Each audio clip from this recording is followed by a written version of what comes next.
Let me now invite to the podium Ontario Liberal Party leader, Bonnie Crombie.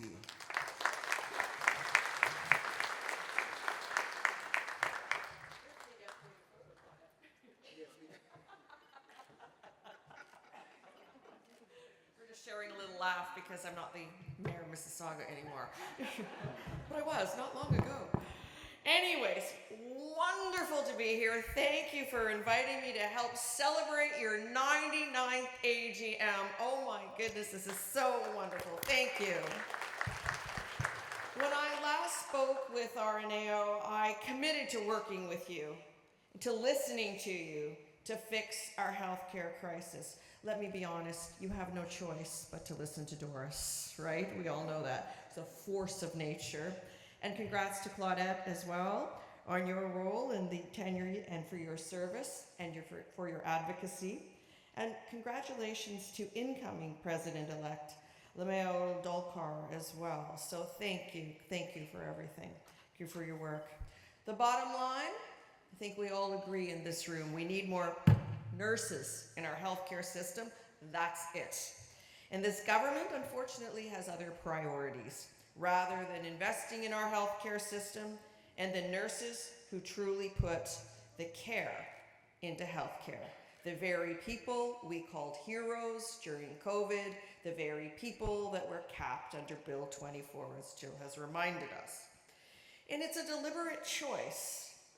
It's a decision to reward rich, well-connected insiders, corporate interests at the expense of our healthcare system. And worse than that, this government is deliberately privatizing our healthcare system to the benefit of these same rich insider friends who don't share our values of a universally funded, single-payer public healthcare system. Today, there are about 2.3 million Ontarians without any regular source of primary care. Wait times in ERs are skyrocketing, and this is a crisis because of bad choices and bad decisions that the Premier is making. And how does the Premier respond to the crisis before us? Well, a week or two ago, I talked about the billion-dollar booze boondoggle. There's $1 billion of your money, taxpayers' money, that could be invested in the system rather than giving you access to beer, wine, and spirits at a convenience store or big box stores such as Walmart and Loblaws. It's always about Loblaws and Walmart, isn't it? 1 year early. It's $1 billion of your money to expedite it 1 year when we all acknowledge it would have happened in 1 year. And that's instead of investing in our hospitals and our ER clinics, hiring more nurses, and moving towards the other thing they're doing, private medicine and private clinics. And now, what's happened last week? They're giving themselves a 4-month holiday at their cottages in Muskoka, rather than focusing on the staffing crisis in our healthcare system. We saw last year, the Greenbelt giveaway scandal, $8 billion to developer friends, enriching them. Instead of giving RNs and PSWs real wage increases, we are committed to raising the minimum wage for PSWs to $25 and to RNs for a minimum of $35. That is our commitment. Theirs is not a serious response to what we know is a serious crisis that we're facing. And just look at the provincial budget to see what kind of investments were made in healthcare. A budget that spent more than ever before. And we used to talk about Kathleen Wynne's budget being the highest spending budget on record, but this far outpaces it. Spend more and do less.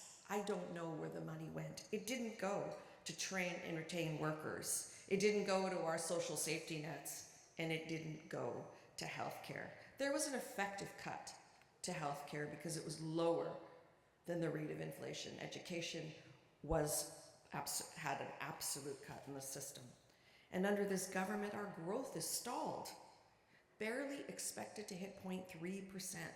So the budget is up, the debt is up, the deficit is up, unemployment is up, business confidence and productivity are all down. The matrix are moving in the wrong direction. The productivity per worker in Ontario, would you be surprised if I told you, lagged behind Idaho in the US? We don't keep pace with the superstates, Massachusetts and New York. Our productivity is on par with Alabama. Imagine. We need more growth so that we can do more for the people who need help the most, and that's where you come in. Because in Ontario, and that's our Ontario, we remember when we all supported each other, when we invested in healthcare, when we built prosperity, because it unlocks opportunity for all of us. That belief in shared progress is what drew so many people to these shores. And I know it's true of my family, and I'm sure it's true for many of yours. My family, like Natalia's, came to Ontario after World War II from Poland. Yes, I'm the most Scottish-sounding Polish woman you will ever meet. We lived with my grandparents because my dad suffered alcohol addiction issues.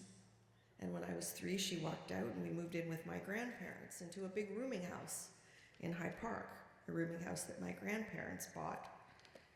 When you could save up your pennies and put a down payment on a house and manage your mortgage.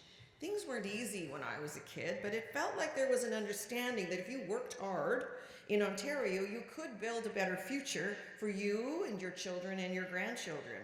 And that we all could, with a little hard work, save up for that down payment and that manageable mortgage, like my grandfather did. And by the way, he was the janitor at the Globe and Mail for 40 years, and let me tell you how proud I am of that.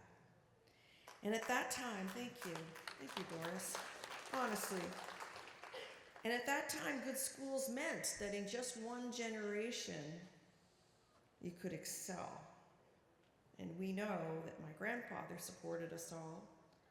And one generation later, I became a member of Parliament in the House of Commons, the mayor of the great city of Mississauga, where many of you maybe are from, and now the leader of the Ontario Liberal Party, just through a little bit of grit, hard work.